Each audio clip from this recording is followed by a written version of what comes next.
एक बात सदा याद रखने की है कि जो भगवान दे सकते हैं वो पिता भी नहीं दे सकता। इसलिए भगवान को माता पिता दोनों कहा जाता है। त्वमेव माता च पिता त्वमेव, मात पिता तुम मेरे। इसलिए कहता हूं अपने बच्चों को भगवान के चरणों में समर्पित कर दो। बच्चों को बचपन से ये बात बताओ कि बेटा तुम्हारे सब कुछ भगवान ही है। भक्ति का मतलब लोगों ने गलत कर लिया। आज लोगों को लगता है कि भगवान का नाम जपते ही रहें, मंदिर में बैठे ही रहें, इसका नाम भक्ति है। नहीं, ये भी एक भक्ति की श्रेणी है, पर भक्ति का एक दूसरा अर्थ भी है कि आप बहुत अच्छे से ईमानदारी से अपने क्षेत्र में, आप जिस फील्ड में हैं, आप काम करिए, उसे बेहतर काम को बनाइए, अपने कर्म को बेहतर करिए। जैसे आप डॉक्टर हैं तो बेहतरीन इलाज करिए और मरीजों में ही भगवान का दर्शन करिए। आप व्यापारी हैं तो बेहतरीन व्यापार करिए और अपने ग्राहकों को ही भगवान मान के व्यवहार करिए। यदि प्रत्येक व्यक्ति अपने कार्य को ईमानदारी से करने लग जाए तो कोई व्यवस्थाएं ही ना बिगड़े। व्यवस्थाएं तब बिगड़ती हैं जब आप अपने काम को ईमानदारी से नहीं करते। ध्रुव जी ने सोचा कि पिता के गोद में बैठने गया, सौतेली मां ने अपमानित किया, अब मैं पिता की गोद से बड़ी, पिता की सिंहासन से बड़ी सिंहासन मैं बैठकर दिखाऊंगा। और उन्होंने मां की आज्ञा मानी। अपनी मां ने कहा कि जाओ तप करो। रास्ते में नारद जी मिल गए। नारद जी ने मंत्र दिया, जब तक गुरु नहीं मिलते तब तक मार्ग नहीं मिलता। बिना गुरु के मार्ग नहीं मिलता और बिना मार्ग मिले मंजिल नहीं मिलेगी। सारी जिंदगी भटकाव रहेगा। भाई मंजिल नहीं मिली तो भटकाव रहेगा कि नहीं? तो मंजिल कब मिलती है? जब रास्ता पता हो। रास्ता कब पता होगा? इसलिए होते हैं गुरु। गुरु का काम है रास्ता बताना। जैसे ध्रुव जी निकले तो नारद जी जैसे गुरु ने रास्ता बताया कि बेटा इस मंत्र का जाप करो और ऐसे पूजा करना, ऐसे पूजा पाठ का विधान करना, तुम्हें भगवान की प्राप्ति होगी। नारद जी के कहने पर ध्रुव जी ने वैसे ही किया। 5 महीने की तपस्या की तो भगवान आकर खड़े हो गए। भगवान आ जाते हैं, भगवान आ जाते हैं और कहते हैं, देखो आप लोग कहते हैं कि भगवान मिल गए तो सब मिल गए। नहीं, भगवान मिल गए तो सब मिल गए, ये बात सही तो है, पर भगवान भी मिल गए तो भी तो कुछ करना ही पड़ेगा। क्या भगवान मिल गए तो दोनों हाथ ऐसे कर दोगे क्या? हम नहीं करेंगे कुछ? पांव में जंजीरें बांध लोगे क्या? भगवान मिल गए इसका मतलब ये नहीं कि तुम अकर्मण्य हो जाओ। भगवान के मिलने के बाद भी तो अर्जुन को धनुष उठाना पड़ा। कृष्ण तो बैठे ही थे, मिले मिलाए हैं। अर्जुन को तो कृष्ण मिले मिलाए हैं, नहीं मिले, उनके ड्राइवर हैं, सारथी बन गए। अर्जुन को तो कृष्ण मिले मिलाए थे, फिर भी तो अर्जुन को कर्म करना पड़ा। तुम कहते हो भगवान मिल जाएंगे सब हो जाएगा, नहीं। भगवान भी कहते हैं कि मैं मिल भी गया तो मैं तुझे कर्म के पथ पर ही चलाऊंगा। इसलिए बेटा तू ईमानदारी से अपना कर्म करता चल, बेईमानी का त्याग करके तू काम कर, मेहनत कर, ईमानदारी से आगे बढ़। मैं तेरे साथ हूं। भगवान भी उनका साथ देते हैं जो मेहनत करते हैं, जो गलत करे उसका साथ नहीं देते।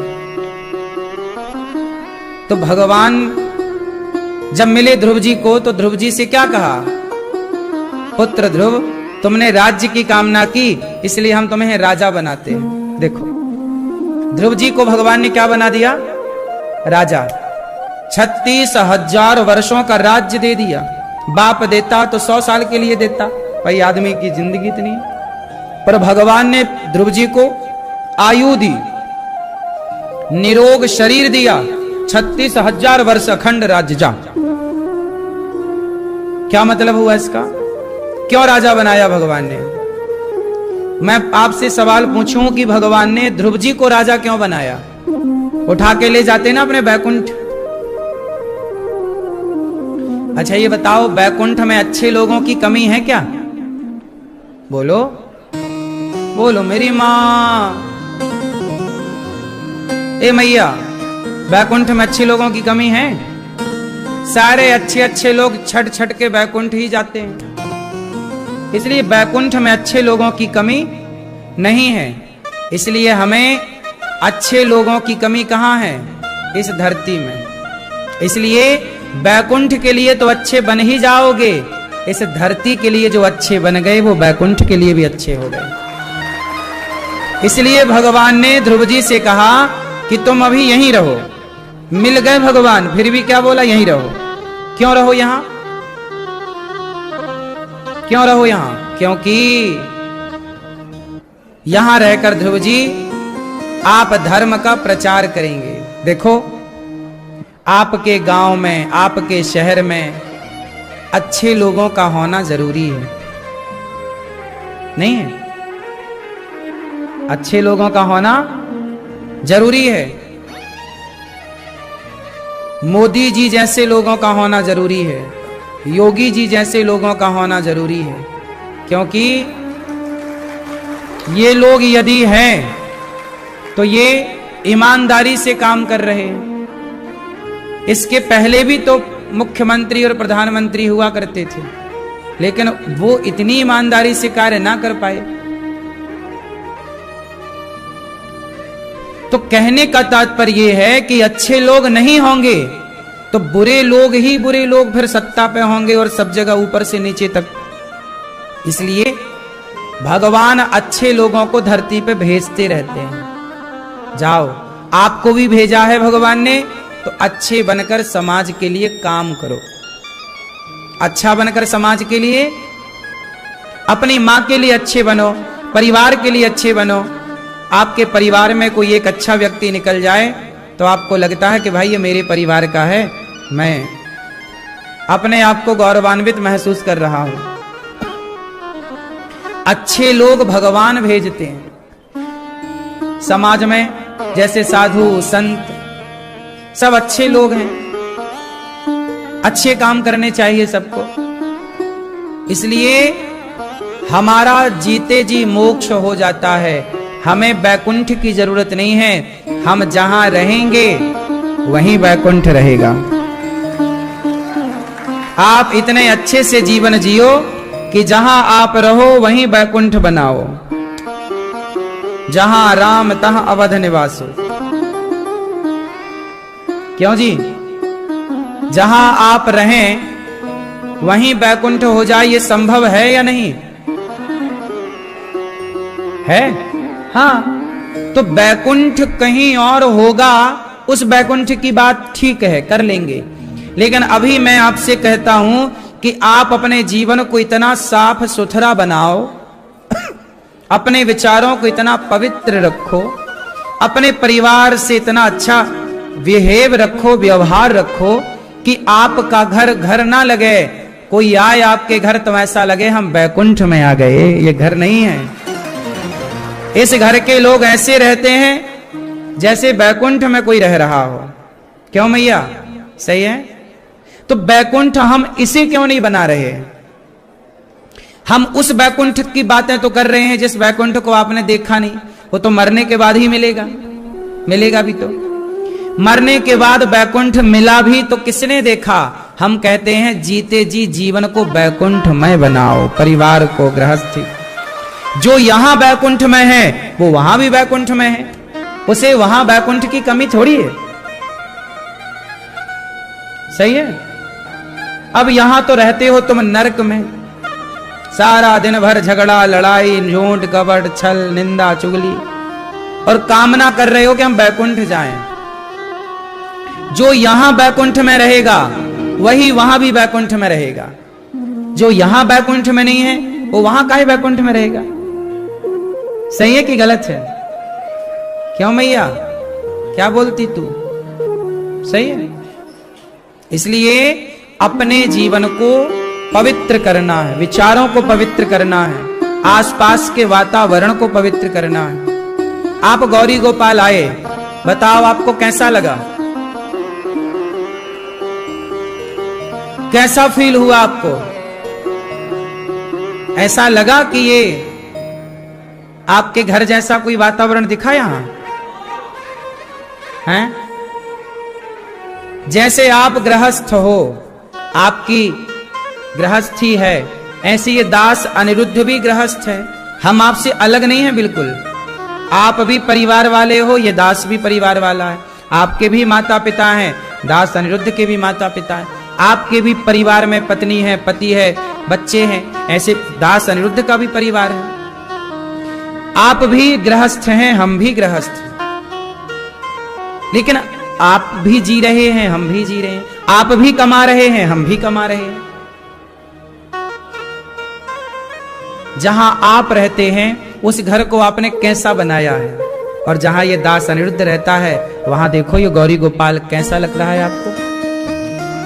ऐसा लग रहा है कि ये बैकुंठ है।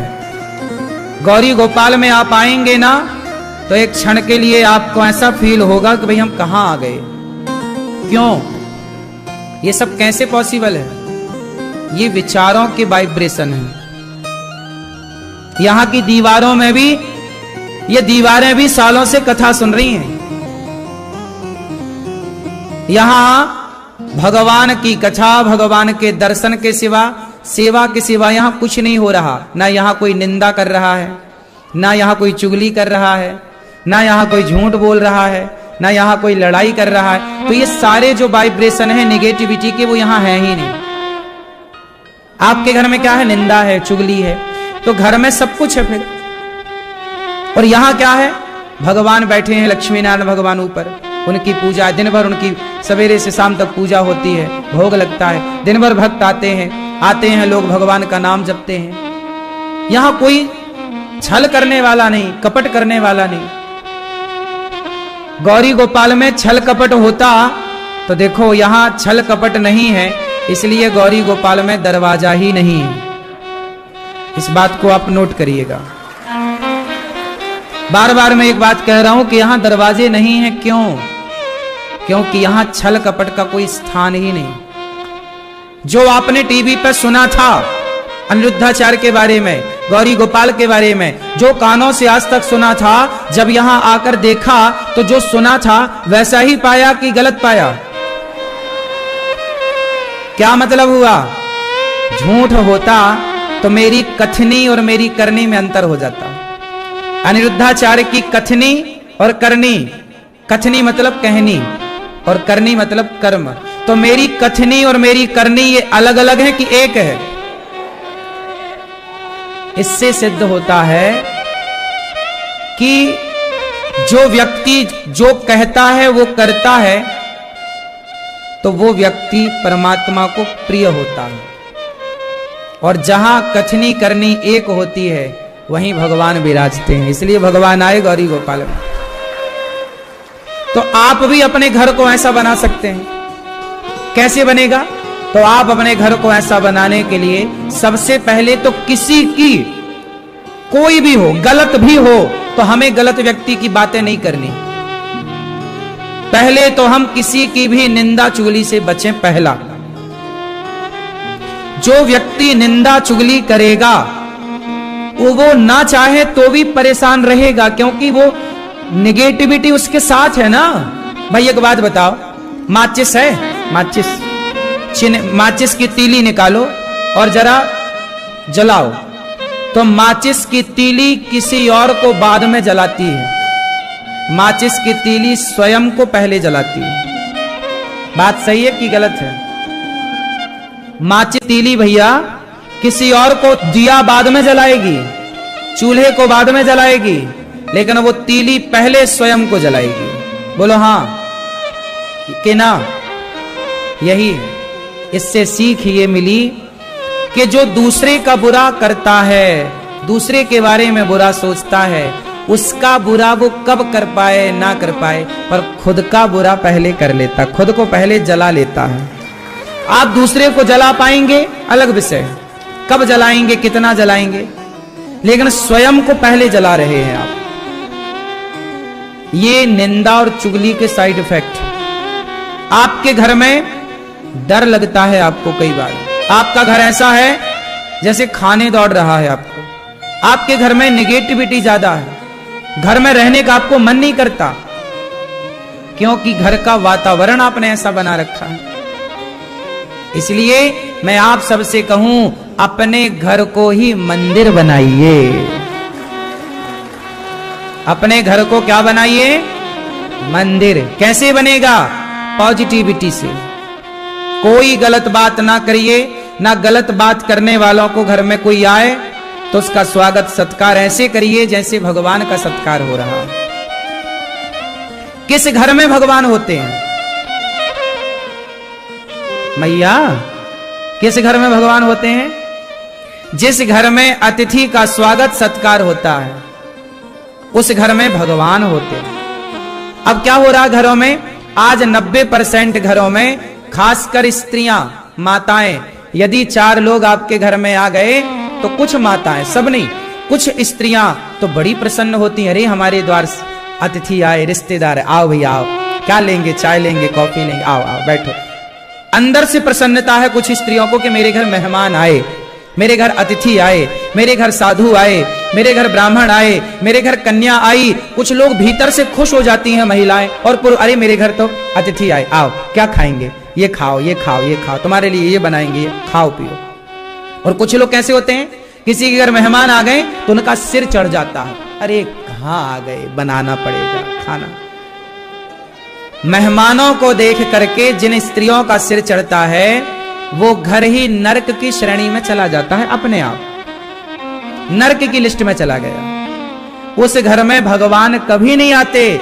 जिस घर अतिथि जिस घर में नहीं आए, अतिथि का सम्मान जिस घर में नहीं हो, उस घर में भला भगवान का क्या काम है? इसलिए कहते हैं अतिथि देवो। जिस घर में मां प्रसन्न है, जिस घर में मां खुश, पिता खुश, अतिथि खुश, वहां भगवान भी चल कर जाते हैं।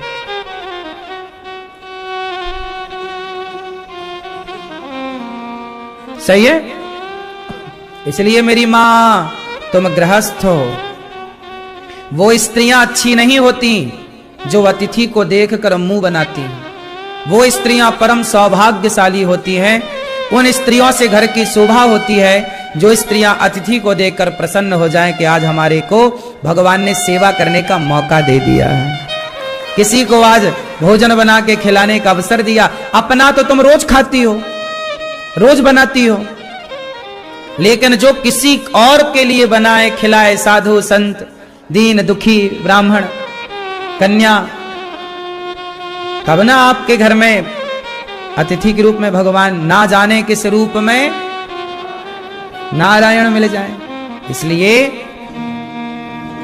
स्त्रियों को कैसा होना चाहिए? इसलिए मैंने आपको कथा सुनाई कई बार कि माता यशोदा पिछले जन्म में धरा थी। माता यशोदा पिछले जन्म में कौन थी? क्या नाम था उनका? धरा। माता यशोदा पिछले जन्म में धरा थी और वो संतों की सेवा ही करती थी। कोई आए द्वार पर तो खिलाती और काम क्या करती? जंगल की लकड़ियां काटती। पति पत्नी दोनों, नंद बाबा और यशोदा पिछले जन्म में ये दोनों पति पत्नी थे और दोनों जंगल की लकड़ियां काट के बाजार में बेचते, जो पैसा मिल जाए तो द्वार पे कोई अतिथि आए तो खवाते थे। एक दिन इनके द्वार पर भगवान आ गए और भगवान के लिए इन्होंने, जब इनके घर में खाने का रोटी नहीं थी तो किसी से मांगने चली गई कि पैसा उधार दे दो। उसने कहा कि तुम बड़ी सुंदर हो, बहुत अच्छी दिखती हो, यदि तुम अपने स्तन हमें दे दो तो हम स्तन लेकर के और फिर तुम्हें पैसे देंगे। मतलब वो आदमी चरित्र का खोटा था, माता धरा के चरित्र को चाह रहा था। पर माता धरा ने कहा कि तुझे मेरे स्तन चाहिए? हाँ। तो माता धरा ने अपने शरीर से अपने चमड़े को काट दिया, स्तनों को काट दिया, काट कर दे दिया, ये ले।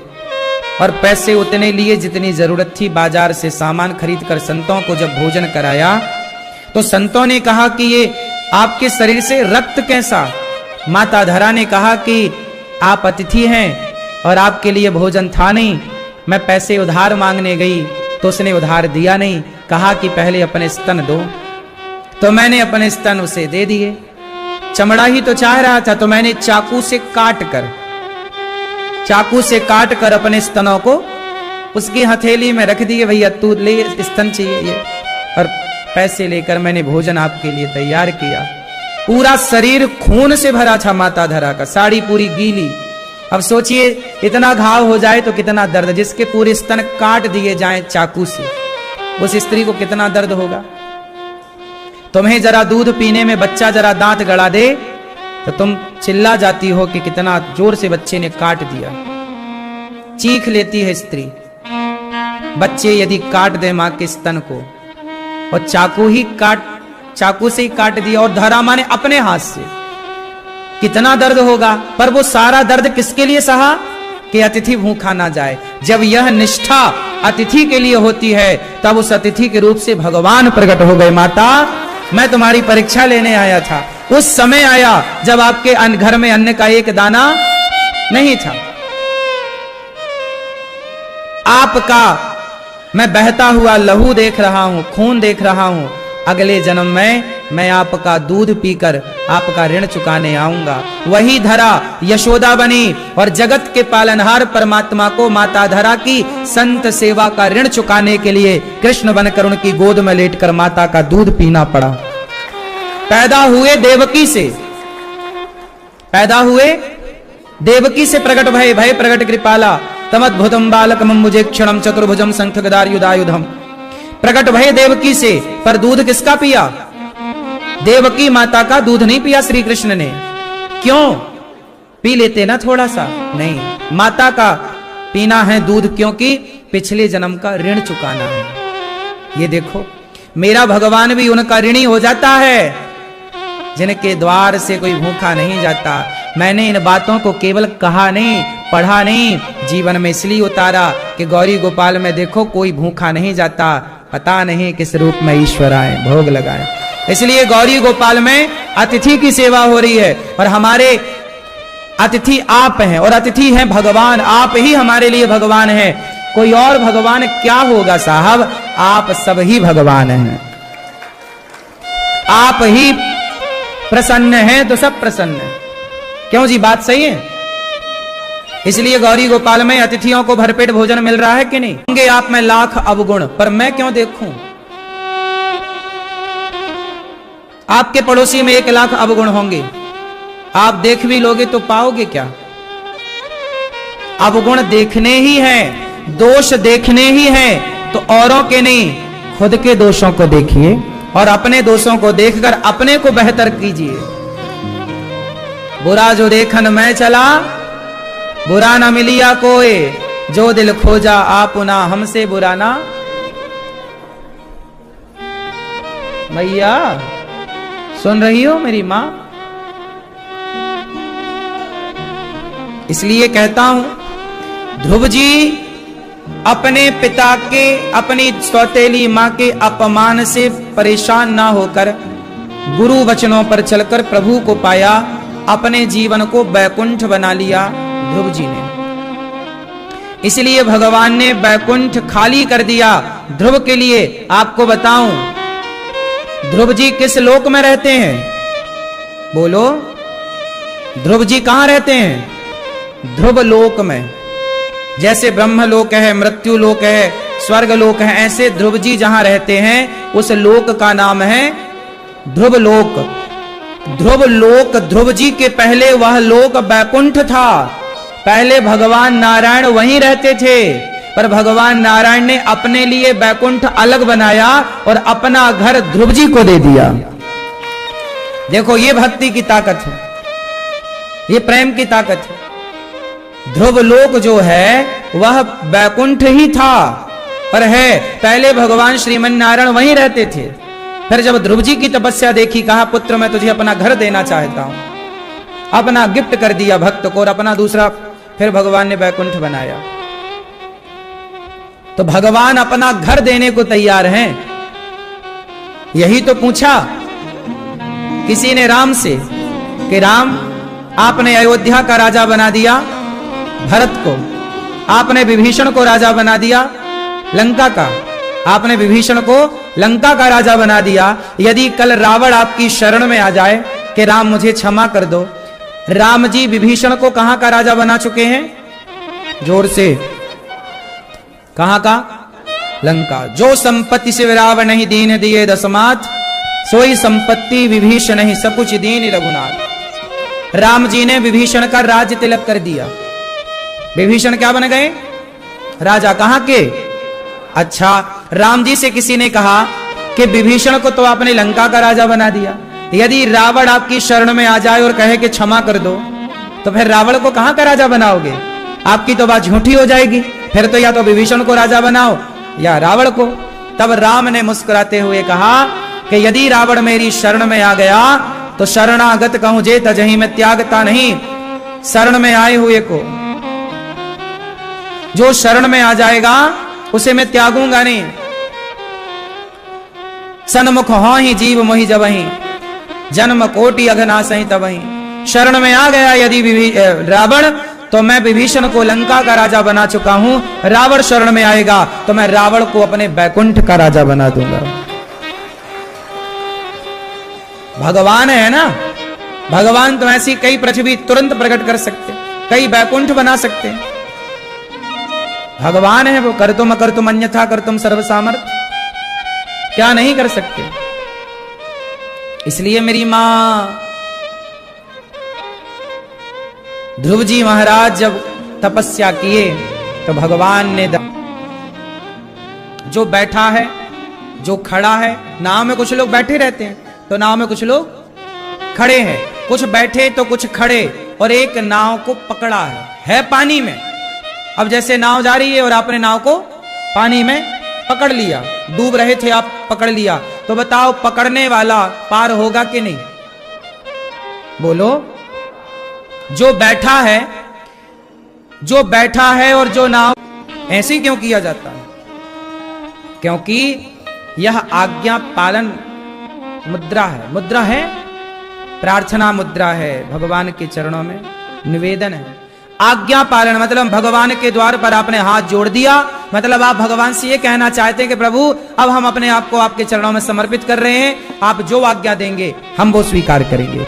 लेकिन हो उल्टा रहा है, भगवान कुछ आज्ञा नहीं दे रहे, भक्त ही आज्ञा दे रहा है। हे भगवान ये काम हो जाना चाहिए। यहां भगवान तो आज्ञा दे नहीं, भगवान की आज्ञा का पालन तो कोई कर ही नहीं रहा है। यहां तो चेला भगवान को ही आज्ञा दिए जा रहे हैं। भगवान बहू है, सास क्या बोल दी? भगवान बेटा ही होना चाहिए बहू को, लड्डू खवाऊंगी।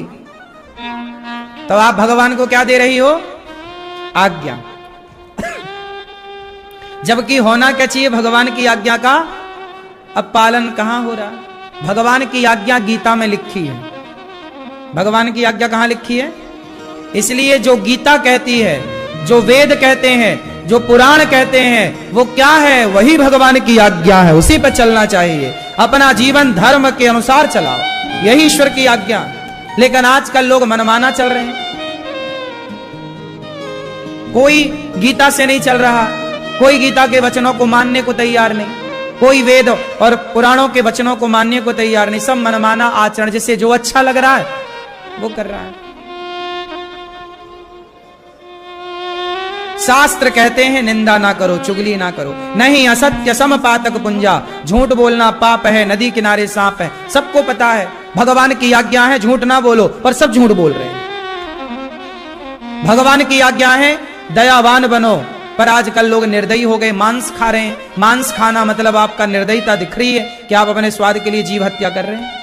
कोई वचन का पालन कर नहीं रहा है। ना बाप की आज्ञा बेटा मान रहा है, ना बाप आपके पिता ने, ना वो अपने बाप की माना, ना उसने अपने बाप की मानी। कोई नहीं किसी की मान रहा। सब चाह रहे हैं माई लाइफ माई चॉइस, हम खुश रहें, स्वतंत्र रहें, हमें कुछ ना बोलना, हमें आप ना समझाओ, हम खुद ज्ञानी हैं। आजकल लोग किसी की सुनना नहीं चाह रहे। बहुओं को बताओ तो बहुएं बोलती हम खुद पढ़ी लिखी हैं, हमें क्या पढ़ा रहे हो। कोई पढ़ना नहीं चाहता, कोई सिस्टम से चलना नहीं चाहता, और सुख सब चाहते। जब आप सिस्टम से चलोगे नहीं, इसलिए समाज में आज डिप्रेशन है, परेशानियां हैं। आज का व्यक्ति ज्यादा परेशान है, पहले का व्यक्ति कम परेशान था, क्योंकि पहले का व्यक्ति सिस्टम से चलता था। पहले के आदमी को डर लगता था झूठ बोलने से, पहले का आदमी झूठी गवाही नहीं देता था, पहले का आदमी ईमानदारी से जीवन जीता था। पहले का आदमी इतना ईमानदार था कि अपनी पत्नी के सिवा पराई नारी को नहीं देखता था। यदि वो पराई नारी को देखता है मतलब आप अपनी पत्नी को धोखा दे रहे हैं, आप अपनी पत्नी से झूठ बोल रहे हैं। और धोखा तो धोखा है, चाहे पत्नी को दो या पति को। आजकल कुछ स्त्रियां भी अपने पति के होने पर भी पर पुरुष से छिप छिप के बात कर लेती हैं, और कुछ तो भाग भी जाती हैं पराई मर्द के संग। कुछ कुछ ये भी देखने को मिलता है। तो ये क्या है? धोखा है। ऐसे धोखेबाजों को भगवान मिल जाएंगे, इन्हें करोड़ों जन्म अभी और लेने पड़ेंगे। इसलिए कहता हूं आप जीवन को ऐसा जियो कि आपके जीते जी आपको ऐसा फील हो कि मैं बैकुंठ में हूं, और जो यहां बैकुंठ में वो वहां भी बैकुंठ। फिर तुम्हारी दुर्गति नहीं होगी, सदगति होगी। आज्ञा का पालन। क्यों मैया? ईश्वर की आज्ञा क्या है? पति कौन होता है? बोलो। पति भगवान है। ईश्वर कहते हैं कि पति को भगवान की तरह मानो। ईश्वर कहते हैं कि पत्नी को देवी की तरह सम्मानित करो। यत्र नार्यस्तु पूज्यन्ते। आप अपनी पत्नी को थप्पड़ मार रहे हैं, आप अपनी पत्नी को मार रहे हैं, इसका मतलब आप ईश्वर की आज्ञा का उल्लंघन कर रहे हैं।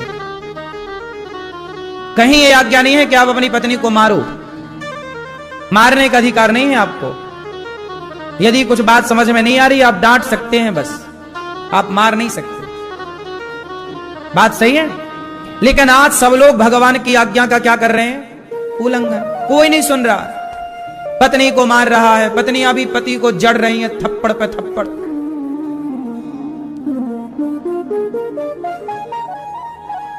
एक दूसरे से कोई कम नहीं। कोई आजकल बेटा अपनी मां को मार रहा है, बेटा अपने बाप पे हाथ उठा रहा है, छोटा भाई बड़े भाई को मार रहा है, बड़ा भाई छोटे भाई का मर्डर ही कर दे रहा है।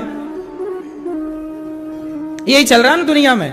कोर्ट कचहरी जाओ, भरा पड़ा है सब अपराधों से। बोलो हाँ। स्त्रियों को दूसरा अच्छा लगा तो पति को टाए कर दिया। कई पत्नियां मर्डर करके जेल में हैं।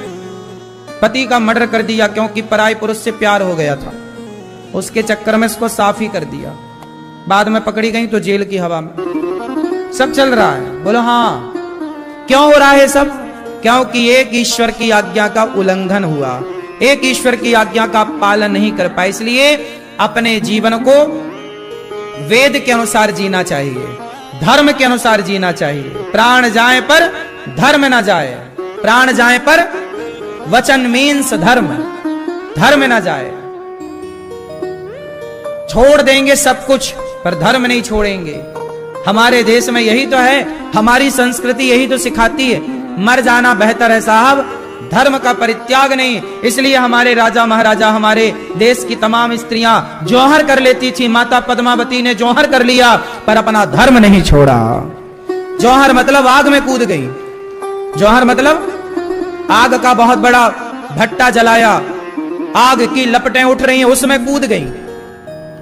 50-50 हजार स्त्रियां कूद जाती थी आग में। पद्मावती के संग लगभग 50 हजार स्त्रियों ने जौहर किया था। जब एक राजा, जब जैसे राजा आया दूसरा, जैसे मुगल आए और मुगलों ने क्या किया कि आपके राज्य पे कब्जा कर लिया, तो राजा मर गया और सेना भी मर गई। तो अब सेनाओं की जो पत्नियां हैं, सैनिकों की जो विधवा पत्नियां हैं, और राजा की पत्नी जिसका पति शहीद हो चुका युद्ध में, अब वो पत्नियां सेना की और वो राजा की रानी क्या करती? वो जीता हुआ राजा आता था, इस रानी को पकड़कर उसके साथ बलात्कार करता था, इन महिलाओं के साथ अत्याचार करते थे।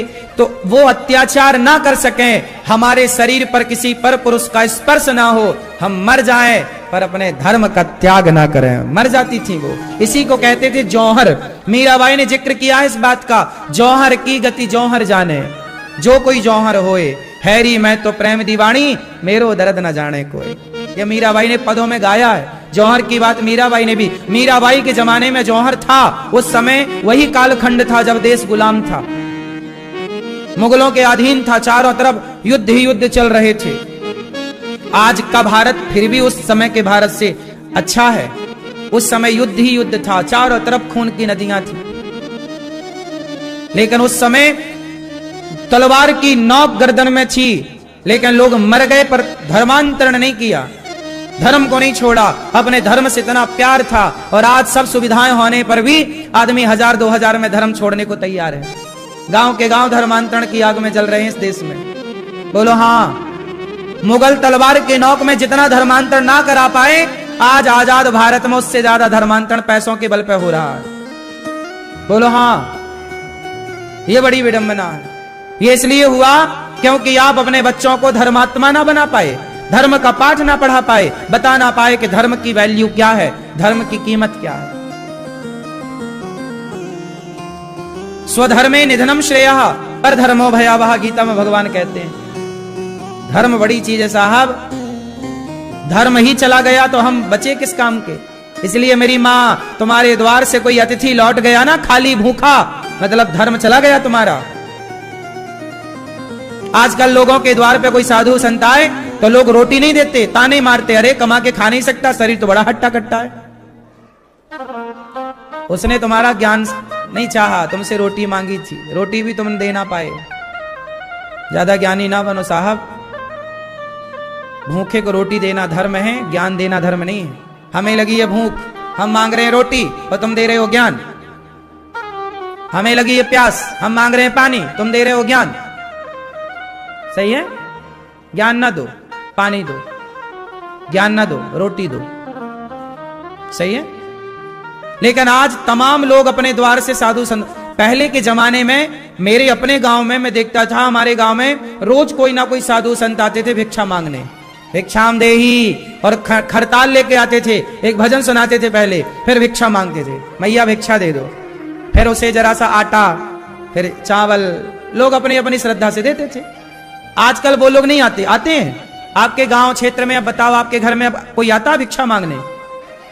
बोलो पहले की अपेक्षा, पहले की अपेक्षा बातें हैं। अब आता होगा तो कोई भूला भटका कभी कभी आता होगा, हाँ या ना?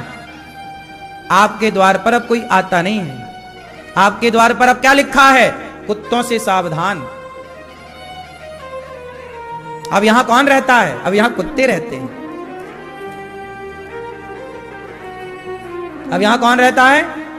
अब ये कुत्तों का ठिकाना है। और जहां कुत्तों का ठिकाना है वहां अतिथि काहे को जाएगा? कटवाने।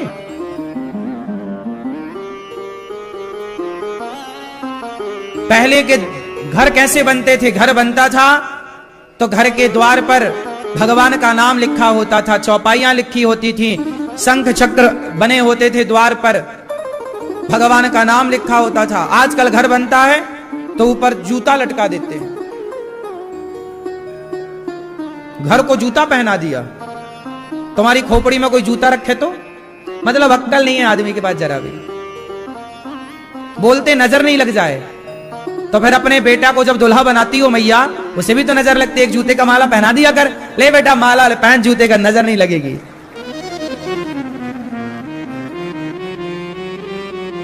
मतलब कुछ भी चल रहा है मन माना, अक्कलहीन है। द्वार पर क्या होना चाहिए? मंगल भवन अमंगल हारी द्रवं सुदशरथ। भगवान का नाम लिखो, जय श्रीमन नारायण, जय श्री सीताराम, राधे राधे। भगवान का नाम द्वार पर हो। द्वार पर आपके शंख चक्र, जैसे ये शंख चक्र यहां, ताकि चक्र आपके अंदर कोई नेगेटिविटी ना जाने दे। शंख सदा आपकी विजय कराए। विजय का प्रतीक है ना शंख। जब युद्ध होता था विजय होती शंख, युद्ध की शुरुआत भी शंख से। भगवान प्रकट होते हैं शंख चक्र लेकर, ये आयुध हैं। तो ये सब होना चाहिए घर पे। तुलसी का बिरवा होना चाहिए, तुलसी का पेड़ घर पे द्वार पर सजा, तुलसी हो, द्वार पर भगवान का नाम हो, है ना।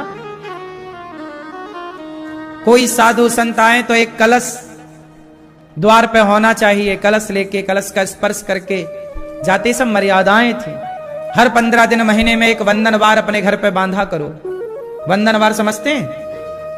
वंदनवार घर के आंगन को थोड़ा जगह है तो गाय के गोबर से लीपा करो, चौक पूरा करो, वहां एक कलश कभी जलाया करो। घर का द्वार में दीपक जलाने का अर्थ होता है कि हमारा द्वार रोशनी से भरा हो। जहां द्वार पर रोशनी होती है वहां घर के भीतर भी रोशनी होती है, खुशियां होती हैं, प्रसन्नता होती है। अब कुछ नहीं करते लोग। पता ही नहीं कुछ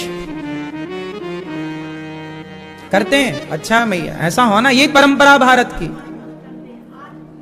करना चाहिए। गाय के गोबर से महाराष्ट्र में मैंने कुछ जगह देखी, कुछ कुछ भारत में आज भी परंपराएं हैं कि वो रोज अपने द्वार पे चौक पूरते हैं, रंगोली बनाते हैं, मतलब द्वार को साफ सुथरा। अच्छा मेरे घर लक्ष्मी आए, मेरे घर अन्नपूर्णा आए, मेरे घर भगवान आए, है ना। कुछ आजकल दिन भर व्हाट्सएप, दिन भर फेसबुक, कुछ मतलब ही नहीं किसी को।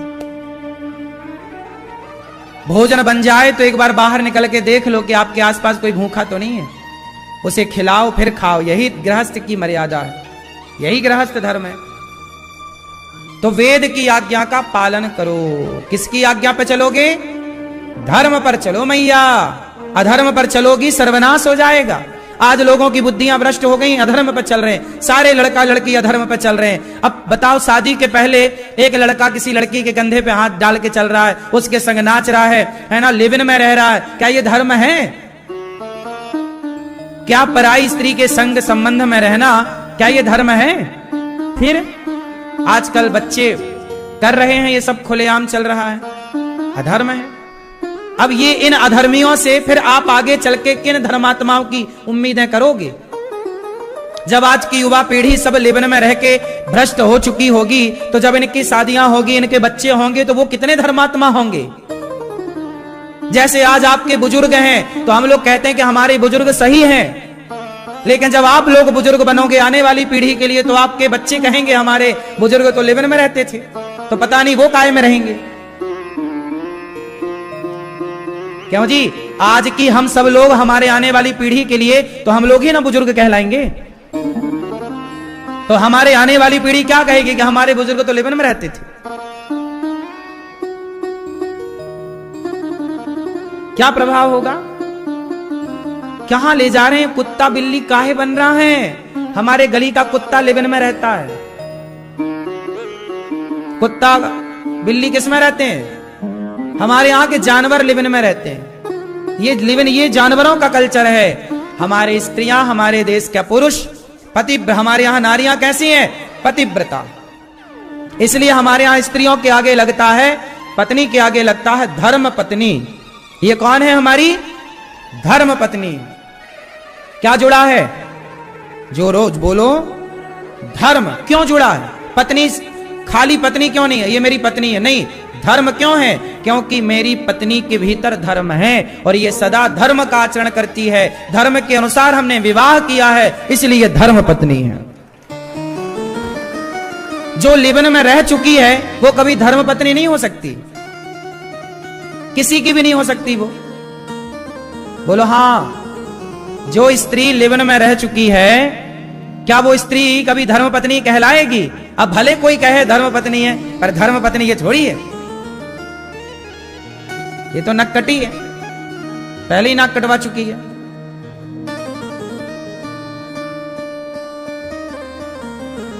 इसलिए हमारे यहां धर्म शब्द को समझो। आज की नेताओं ने धर्म को हटा दिया सब जगह से, बोले धर्म शब्द का प्रयोग नहीं होगा। काहे नहीं होगा भैया? धर्म के बिना जीवन है? धर्म चला जाएगा तो मुर्दे हो जाओगे, मुर्दे। जब तक आप लोगों के भीतर धर्म है तब तक ही आप हैं। आप हो तो धर्म, धर्म है तो आप हैं। रामो विग्रहवान धर्म, राम ही धर्म है। राम के जीवन में धर्म था तो राम की पूजा हो रही है। रावण के जीवन में धर्म नहीं था, गली गली फूका जा रहा है। धर्म है तो आपकी कीमत है साहब, धर्म नहीं होगा तो आप मुर्दे से कम नहीं है। आपकी कीमत किसके बल पर है? धर्म के बल पर। इसलिए कहता हूं, जाने न देना धर्म, करना लोभ मत धन धाम का, और धर्म ही जाता रहा तो धन रहा किस काम का? हमारे यहां पर धर्म को बड़ा माना है। बताओ, धन बड़ा कि धर्म बड़ा? कौन बड़ा? कौन बड़ा? धर्म बड़ा। कैसे बड़ा? कैसे बड़ा? धर्म किसे कहते हैं? मैया, मोबाइल वाली मैया, धर्म किसे कहते हैं बताओ? क्यों? पीले भैया बताएंगे, पीले भैया लाल बैग लिए हैं। बताओ धर्म किसे कहते हैं? बैठे बैठे बताना, खड़े नहीं होना। धर्म किसे कहते हैं? आपके अंदर धर्म है? हाँ या ना में उत्तर है? कहां है? आपके अंदर धर्म है? आपको कैसे पता? आपके भीतर, सब लोग बताओ, आपके अंदर धर्म है? हाँ या ना में उत्तर है। कैसे है? कैसे माने हम कि धर्म है? धर्म क्या कर रहा है आपके भीतर? आपको कहां पता चल रहा है कि यह धर्म है? क्या धर्म क्या बता रहा है? आपके भीतर धर्म है, ये आपको कब पता लगा? क्या धर्म है तो आपके व्यवहार में क्या परिवर्तन है? क्या व्यवहार ऐसा है जो धर्म के अकॉर्डिंग हो? बताओ। क्यों मैया, आपके भीतर धर्म है? बताओ कहां है? मीन्स क्या करता है आपके भीतर धर्म? आपके व्यवहार कैसे माने जाएं कि आप धर्म है आपके अंदर? बताओ। सुनो, बहुत कठिन सवाल है ये, सबके बस का नहीं है, पर सुन लो, काम आएंगी ये बातें। धर्म सबके भीतर होता है। कैसे? धर्म कैसे काम करता है? जैसे आपके घर में टीवी है, टीवी कैसे काम करती है? वॉशिंग मशीन है, कैसे काम करती है? एसी है, कैसे काम करती है? सबका पॉइंट तो लाइट है, लाइट का प्लग ना लगता है सब में, लेकिन सबके काम अलग अलग काम करती है। एसी अलग काम करती है, कूलर अलग काम करता है, वॉशिंग मशीन अलग काम करती है। वो भोजन गर्म करने वाला होता है, वेव क्या बोलते हैं? माइक्रोवेव बोलते हैं, वो अलग काम करता है। सबका काम अलग है। लाइट से चलने वाला एक वो आता है जिसमें रोटी दाल चावल बन जाती है, बर्तन गर्म हो जाता है, क्या बोलते हैं? चूल्हा। ठीक है, सबके अलग अलग काम करने के हैं, सब बिजली से चलते हैं, पर सबके काम करने का तरीका अलग है। हाँ या ना?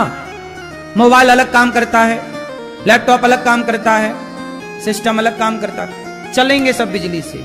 आप बताओ, आपके भीतर धर्म है, वो कैसे काम करता? मैं ये पूछना चाह रहा था, कैसे वॉशिंग मशीन काम करती है, फला काम करता है, मोबाइल काम करता है, ऐसे आपके भीतर धर्म कैसे काम कर रहा है? कहां एक्टिवेट है? कहां है धर्म आपके भीतर? कैसे काम कर रहा है? अच्छा, आप एक सा ही व्यवहार करते हो कि अलग अलग? पुरुष बताएंगे पहले, सारे पुरुष भैया बताएंगे। क्यों बेटा? आप जो व्यवहार अपनी पत्नी के साथ करते हो, क्या वो व्यवहार मां के साथ होगा? नहीं। किसने रोका है? ये मेरी मां है, इसके साथ क्या व्यवहार होगा? ये मेरी पत्नी है, इसके साथ क्या व्यवहार होगा? ये दोनों में भेद बताने वाले का नाम धर्म है। यदि ये धर्म नाम की चीज ना होती तो मां में और पत्नी में कोई अंतर ना रहता। वो एक लड़का भी बोला ना, एक कॉमेडी करने वाले लड़के, अभी उनका शो चलता था हंसाने वाले, उस लड़के ने अपनी मां के लिए गलत टिप्पणी कर दी। बताया नहीं जा सकता, पर आप समझो, उसने अपनी मां के लिए ऐसा कह दिया जो कोई नहीं कह सकता।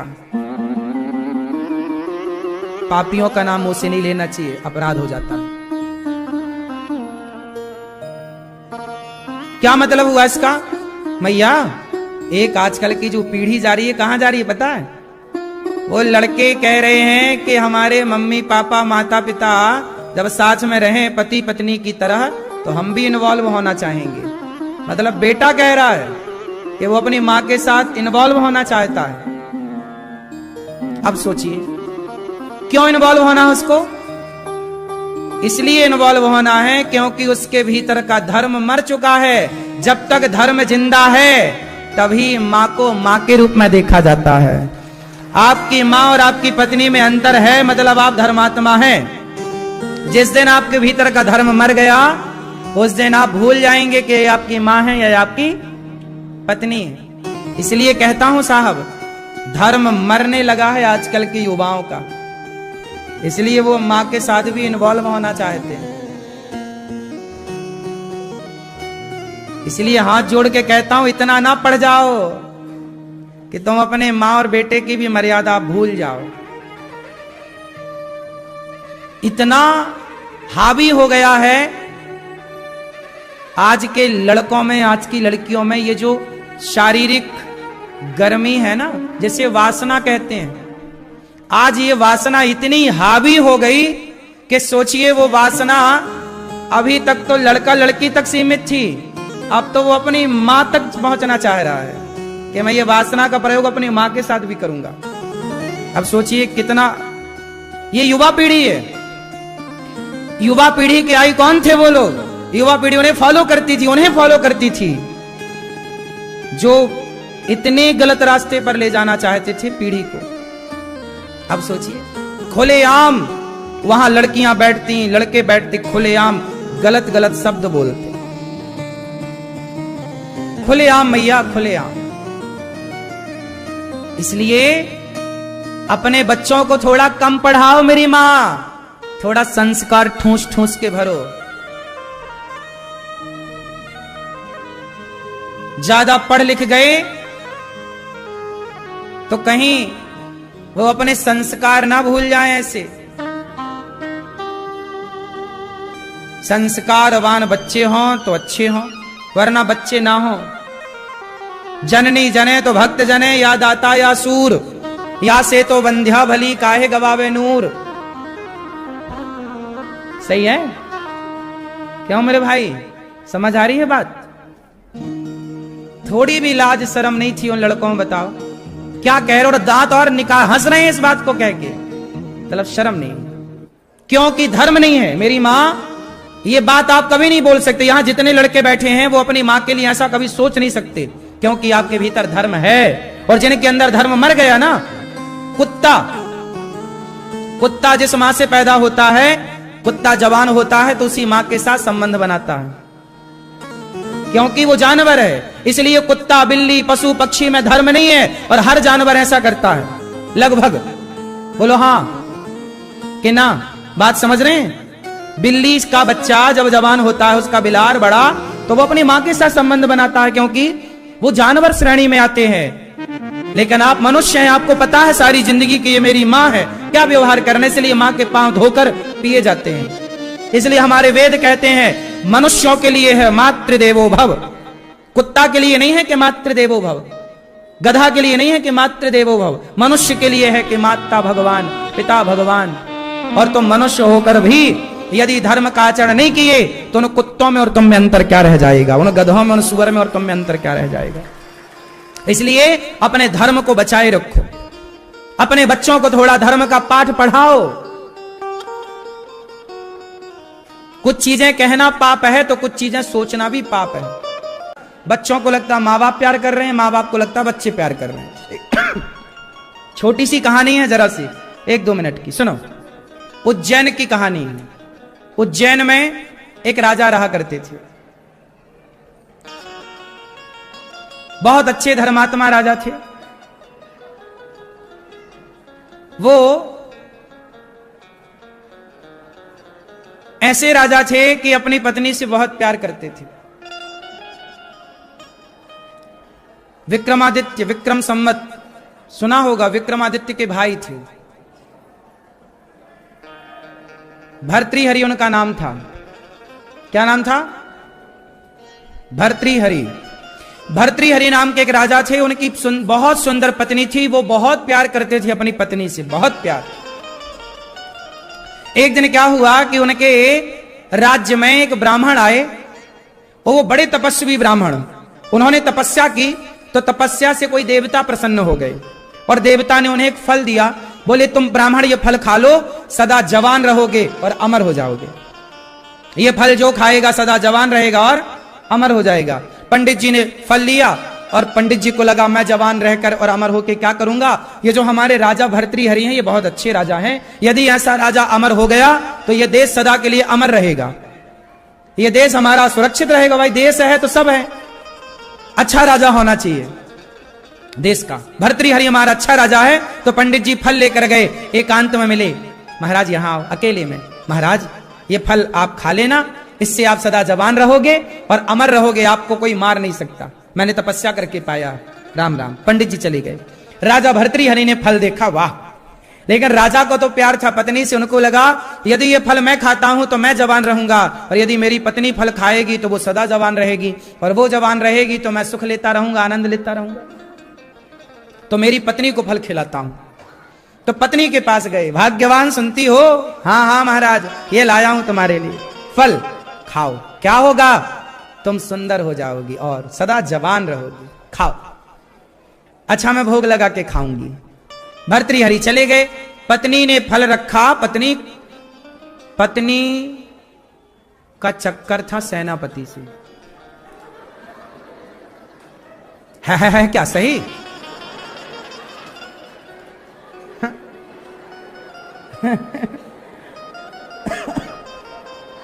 रानी का चक्कर किससे था? सेनापति को बुलाया चुपके से, आओ आओ जल्दी आओ, पीछे के रास्ते, यहां बुलाया। बोले ये फल खाओ। बोले ये फल खा लो। क्यों? बोले ये फल खाओगे तो तुम सदा जवान रहोगे, और जवान रहोगे तो मुझे सुख मिलता रहेगा। राजा प्रेम करते हैं अपनी पत्नी से, और राजा की पत्नी रानी प्रेम करती है सेनापति से। राजा चाहता है मेरी पत्नी जवान रहे, और पत्नी रानी चाहती है कि सेनापति मेरा इससे चक्कर है ये जवान रहे, ये फल तुम खाओ। सेनापति फल लिया, बोले मैं खाऊंगा, यहां नहीं, अकेले में खाऊंगा, कोई देख ना ले। रानी गले लगाती है सेनापति को, फल देती है, और चला सेनापति फल रखा। अच्छा, सेनापति का चक्कर था वहां एक नाचने वाली से। ये बिल्कुल सत्य कहानी बोल रहा हूं, लिखी है ये इतिहास के पन्नों में ये दर्ज है, मनगढ़ंत बात नहीं। वैराग्य शतक और श्रृंगार शतक लिखा है भर्तृहरि ने बाद में, पहले श्रृंगार लिखा फिर वैराग्य बाद में। तो भर्तृहरि के अब यहां सेनापति का चक्कर किससे था? एक नर्तकी से, नाचने वाली नर्तकी को बुलाया। ओहो बहुत सुंदर दिख रही हो, ये फल खाओ तुम सदा जवान रहोगी। मैया तुम कहां फोन लगा ली? हाँ? ये प्रसंग चल रहा है, बिना फोन लगाना कहीं।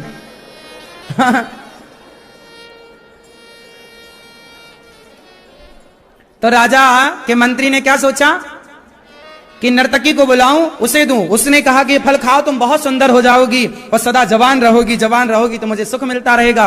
अब नर्तकी ने, नाचने वाली नर्तकी ने वो फल लिया, और नर्तकी ने सोचा कि मैं तो नाचने वाली हूं, मैं जवान होकर, मैं सुंदर होकर करूंगी क्या? और सुंदर हो गई और जवान हुई तो और नाचना पड़ेगा सारी, अभी तो मर जाऊंगी, फिर तो नाचती रहूंगी सारी जिंदगी, मरूंगी नहीं, तो मैं क्या करूंगी? नर्तकी ने सोचा कि हमारे जो राजा हैं वो बड़े धर्मात्मा हैं, मतलब भर्तृहरि। मैं जिस राजा के राज्य में नाचती हूं, हमारे राजा बहुत सुंदर हैं, बहुत योग्य हैं, बहुत अच्छे हैं, मैं अपने राजा को यह फल देती हूं ताकि मेरा राजा अमर हो और मेरे राज्य की सीमा, मेरा राज्य सुखी रहे, जनता जनार्दन सुखी रहे। वो नर्तकी गई, महाराज की जय हो। हाँ नर्तकी बताओ, महाराज मैं आपसे मिलना चाहती हूँ। हाँ हाँ मिलो, आओ। फल निकाला, महाराज ये फल, अब तो राजा ये फल, बोले महाराज ये फल जो खाएगा सदा जवान रहेगा, सदा अमर हो जाएगा सदा के लिए। राजा बोले सो तो ठीक है, पर ये बता तेरे पास कहां से आया? अब देखो नर्तकी ने कहा महाराज मैं सेनापति से बड़ा प्यार करती हूं, मेरे सेनापति ने मुझे दिया। सेनापति को बुलाया, सेनापति ये फल तेरे पास कहां से आया? महाराज अपराध क्षमा करो, ओ रानी जी हमसे बहुत प्यार करती हैं। अब फल कहां से आया राजा को पता चल गया कि रानी को तो हमने ही दिया था। उस राजा को वैराग्य हो गया, तुरंत उसने घर का परित्याग कर दिया कि मैंने जिस स्त्री से प्रेम किया उस स्त्री को तो किसी और से प्रेम था, उस स्त्री ने जिससे प्रेम किया उसे तो किसी और से प्रेम था, उसने जिससे प्रेम किया उसे तो किसी और से प्रेम था। ऐसे ही है संसार का चक्र।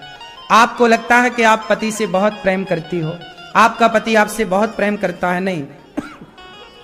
सच्चाई ये है हमें लगता है कि हम आपसे प्रेम करते हैं, पर आप किसी और से प्रेम करते हैं, वो किसी और से प्रेम करता है। सारी जिंदगी हम इस गलतफहमी में जीते हैं कि ये व्यक्ति हमसे प्रेम करता है। हर व्यक्ति अपने स्वार्थ को रखकर प्रेम करता है। आपसे स्वार्थ है तो प्रेम है, आपसे स्वार्थ नहीं है प्रेम नहीं है। यही जीवन की सच्चाई है। कोई किसी से प्रेम नहीं कर रहा है, लग रहा है कि ये बहुत प्रेम कर रहा है, इसलिए कहता हूं प्रेम करना ही है तो जगत से नहीं, जगन्नाथ से प्रेम कर लो, भगवान से प्रेम करो। स्त्री के साथ रहो, पुरुष के साथ रहो। मैया ये बात आज भी तो समाज में देखी जा रही है ना।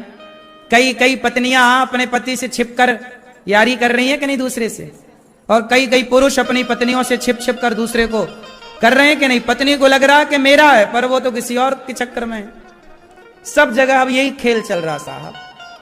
इसलिए इस गलतफहमी में बिल्कुल ना रहो कि आप जिससे प्यार करते हैं वो आपका है या आपकी है। कोई किसी को नहीं जान रहा है कोई किसी के मन की जान ही नहीं सकता।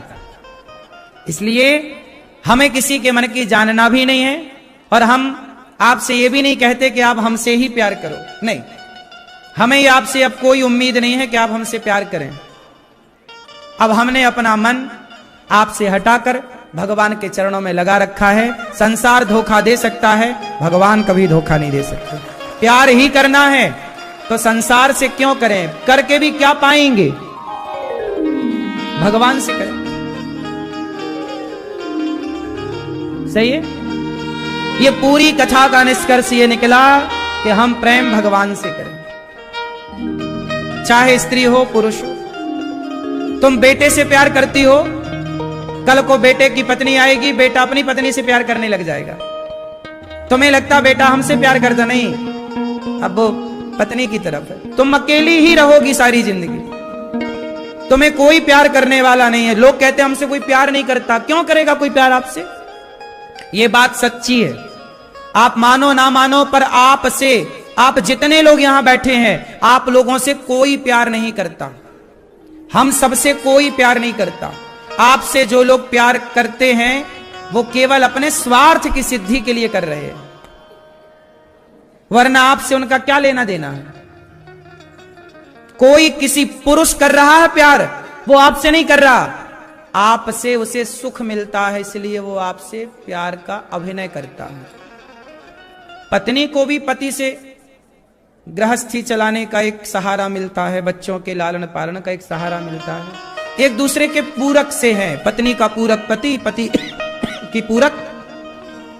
तो सबका एक स्वार्थ। अच्छा ये बताओ, पत्नी भी अपने पति से एक स्वार्थ से अटैच रहती है कि नहीं? बोलो, भले बारीक स्वार्थ हो, सूक्ष्म स्वार्थ, पर है ना कि नहीं? पत्नी का भी एक अपना स्वार्थ है पति से। जो पति कमाता है, गिफ्ट लाता है, उसे आप ज्यादा अच्छा पति मानती हैं। जो नहीं कमाता, उनकी पत्नियां बिल्कुल, देख लो उनका व्यवहार पति के प्रति कैसा है। तो व्यक्ति ऐसे ही है कि आपका स्वार्थ सिद्ध हो तो सब अच्छा है, और आपका स्वार्थ सिद्ध ना हो तो। इसलिए संसार के चक्कर में ना पड़ो, समय ना गवाओ। अंत में जैसे भर्तृहरि को उनकी पत्नी ने धोखा दिया, पत्नी मतलब संसार, ऐसे ये संसार एक दिन आपको धोखा देने के लिए तैयार है। राजा की रानी ने राजा को धोखा दिया, तो रानी को सेनापति ने धोखा दिया। पुरुष को स्त्री ने धोखा दिया, तो स्त्री को पुरुष ने धोखा दिया। संसार में सब धोखेबाज हैं, सब आई लव यू कह कह के धोखा दे रहे हैं। बोलो हाँ कि ना? क्यों भैया, आपने आई लव यू किसी को बोला? सही बताओ, बोला तो होगा, पर आपका आई लव यू झूठा ही था। सबके आई लव यू झूठे होते हैं। तुम कितना भी आई लव यू 2 और 10 और 100, सबके झूठे हैं। सही है। इसलिए आई लव यू कहना है तो भगवान श्रीमन नारायण से, जगन्नाथ से, राम जी से आई लव यू कहो। प्रभु हम आपसे प्यार करें, और किसी से प्यार होए ना हमारा, हम चाहें भी तो हमारा मन किसी में ना लगे, आप में लगा रहे। संसार के साथ रहो, पत्नी पति के साथ बिंदास खुश रहो, अच्छे व्यवहार करो पत्नी के साथ, खुश रखो उसे, व्यवहार अच्छा हो, पर आई लव यू केवल भगवान से हो। सही है।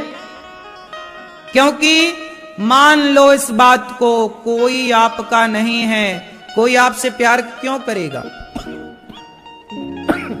कोई आपसे प्रेम, कोई आपसे प्यार क्यों करेगा? क्यों करेगा कोई आपसे प्यार?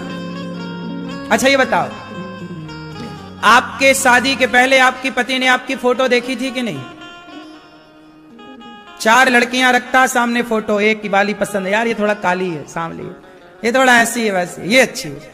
मतलब उसने आपको पसंद नहीं किया, आपकी सुंदरता को पसंद किया था। बोलो हाँ। आपने भी कोई लड़का पसंद थोड़ी किया था पति, अरे अच्छा पैसे वाला है, सुंदर है, आपने भी तो पैसे पसंद किए थे, काम धाम करता है करने वाले को पसंद किया था। आपने लड़की पसंद की, उसमें सुंदरता थी, अरे बहुत पसंद आई, लेकिन वो सुंदरता उस लड़की में सदा ना रहेगी। जब तक सुंदरता रहेगी तब तक वो आपको प्रिय लगेगी, पर एक टाइम बाद सुंदरता तो सबकी चली जाती है। बोलो सत्ता, सिंहासन, सुंदरता, संपत्ति सदा के लिए नहीं है। सुंदरता सदा ना रहेगी, आपकी पत्नी सदा जवान ना रहेगी। आज सुंदर है, कल वो सुंदर नहीं रहेगी। क्या तब भी वही प्यार करोगे जो सुंदरता में करते थे? तब पुरुषों का व्यवहार पत्नी में बदल जाता है। पहले शादी हुई तो 1 महीने 2 महीने 1 साल तक तो हाथ छूटता नहीं है लड़का लड़की पति पत्नी का। जहां जाएंगे ऐसे जाएंगे, कंधे में हाथ डाल के, एक दूसरे का हाथ पकड़ के चलेंगे, बैठेंगे भी तो हाथ पकड़ेंगे, क्योंकि शुरुआत है ना, स्पर्श भी सुख दे रहा है, एक दूसरे का टच। हाँ या ना? 1 साल तक तो हाथ छूटता नहीं है, कहीं भी जाएंगे साथ में। फिर वही पति पत्नी 10 साल बाद पकड़ाना अपने पति को, हाथ छोड़ दे, चल नहीं सकती कि लंगड़ी है। चल, ये सब समय रहते खुमार चढ़ता है और समय के साथ ये सब खुमारी उतर जाती है। ये सब भैया चमड़ी की ललक थी, ये सब चमड़ी का अटैचमेंट था, प्यार थोड़ी था तुमसे, वो तो चमड़ी की भूख थी। तब वासनाएं ज्यादा थी तो अटैचमेंट ज्यादा था। अब देख चुके हो सब कम हो गई चीजें, अब तुम्हारी हिम्मत भी खत्म हो चुकी है, बूढ़ा भी हो गया शरीर। इसलिए समय के साथ सब, इसलिए फिर भी कहता हूं कि रहो साथ में, एक दूसरे के काम आओ बुढ़ापे तक, लेकिन ये मान के चलो कि ये सब अपना नहीं है। मेरे तो गिरधर गोपाल